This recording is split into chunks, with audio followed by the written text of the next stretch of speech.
Hello, Noble Knitter, it's Nancy Queen, and today I'm going to give you the 5 biggest mistakes that knitters make when they're shopping for yarn. So let's dive right in.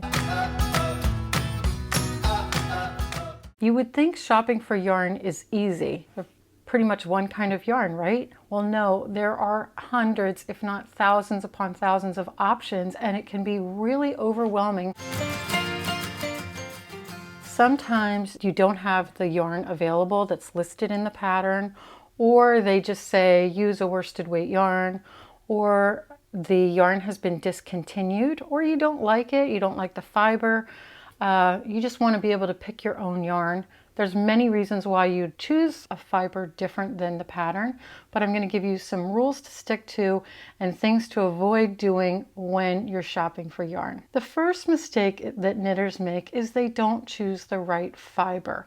So there's 3 camps that yarn falls into. There's your man-made fiber, which is polyester, acrylic, nylon, things like that. Then you have animal fibers, which is wool, alpaca, yak, cashmere, mohair, I can go on and on. Anything that comes from an animal. Then finally you have plant-based fibers, and plant-based fibers are things like cotton, linen, bamboo, and those do not have much give when you compare them to animal fibers. So when you're searching for a pattern, if the pattern calls for animal fiber, stick within the animal fiber category. If it calls for plant fiber, stick within the plant fiber category. Same thing with man-made fibers. I usually try to keep, if it calls for acrylic, I try to keep it with an acrylic fiber. So that's how you're going to choose the right yarn. The next mistake that knitters make is they don't choose the right weight yarn. There's a yarn weight guide that was created by the Craft Yarn Council a few years ago to help standardize the yarns that we choose. I will give you a free printable so that you can see the yarn weights that you should choose. Now I have several different yarn weights here to show you this example. So you're going to print out that yarn weight chart that I gave you, and you'll see the little symbol next to each one saying what weight it is. And it'll also tell you the name of the weight of the yarn, as well as the gauge, the knitted gauge that yarn falls in. So if you were to knit it up, you would end up anywhere from this number of stitches to this number of stitches. That's what qualifies the weight. So for example, this one, this mandala yarn from Lion brand, is a number 3 weight yarn. Right there, has that number 3. But if you look just below it, it's going to give you the gauge. So this one is 22 stitches to 4 inches. It's almost always over 4 inches. It's either over 1 inch or over 4 inches. This one is 4 inches. And if it says it's over 1 inch, you need to multiply that number of stitches by 4 in order to read the chart that you just downloaded. Okay, so this is 22 stitches on a size 5 needle. So that throws that into this light is a DK weight yarn, a number 3, and then you can confirm that by looking at the chart and knowing that 22 stitches is a DK weight yarn. So if your pattern calls for a number 3 or 22 stitches to 4 inches, you're going to know that you're going to need a number 3 weight yarn to be able to knit that project. Now, what if it's a really chunky project? For example, let's say that it calls for 12 stitches to 4 inches.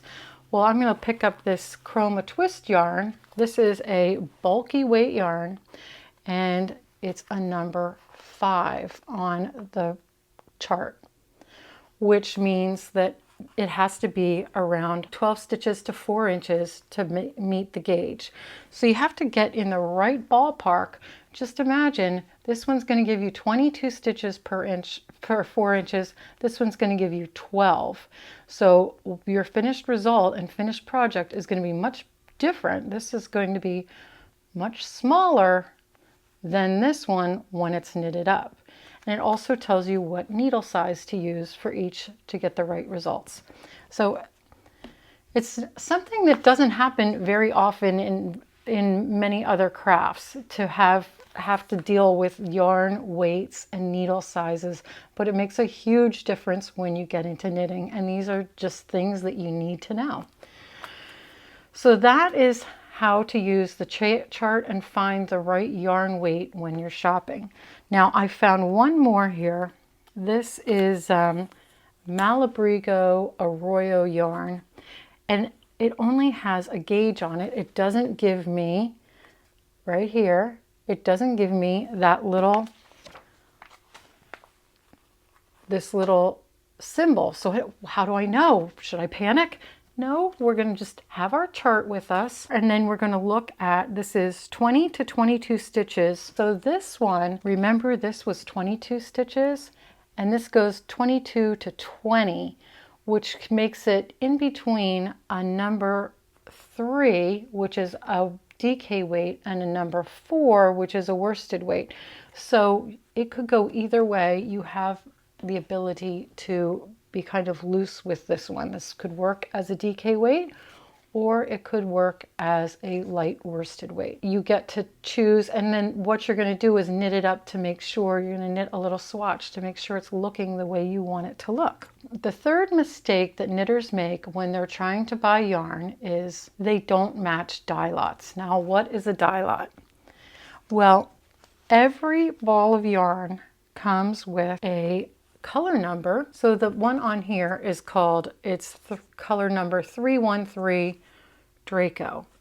So every skein is going to be this combination of colors.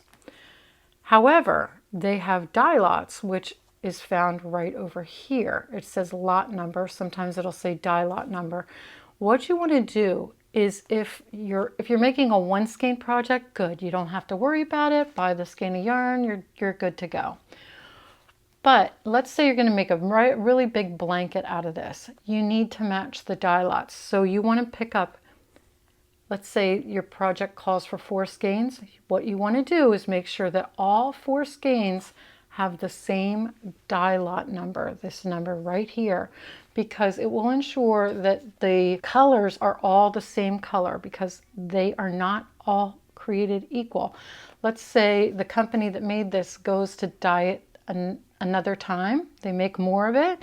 It could be that the purple is a shade or 2 darker, or this pink is a few shades lighter, and then when you go to knit the project, you're going to have, especially if you're doing a solid color project and you don't check dye lots, you're going to have some really weird variations to it, and you'll actually have patches in the knitting, which you want to avoid. So you want to get in the habit of matching the dye lots when you're buying the yarn. The fourth mistake knitters make is that they don't buy enough yarn. So make sure that you know the project that you're going to knit before you head to the store and buy the right amount of yarn.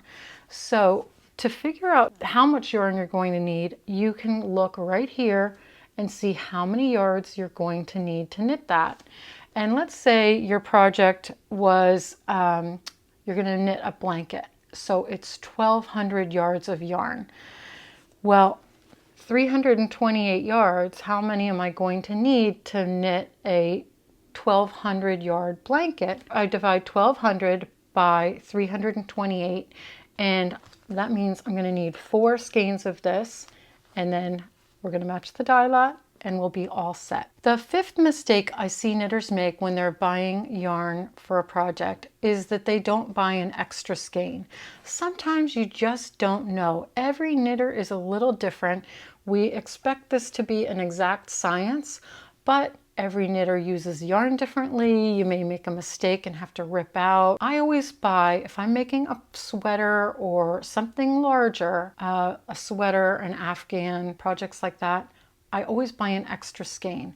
Most often, now you want to be sure to check the yarn store's rules. Most often they'll take back that extra skein, but you want to make sure that you have enough yarn to make the project because like I said, every knitter is different, and this is not an exact science. And even though the designer does their best job to let you know how much yarn you're going to need, it could be you knit differently and you need a little bit more or a little bit less than what they call for. So have yourself covered. Buy that extra skein. You can always use it for something different. You can always exchange it as long as it's still wrapped and you check with your yarn store before buying it. But you can't use like half of a skein and say, okay, I want to give this back. You know, if you don't use this skein and you keep it wrapped, most likely they'll take it back for you.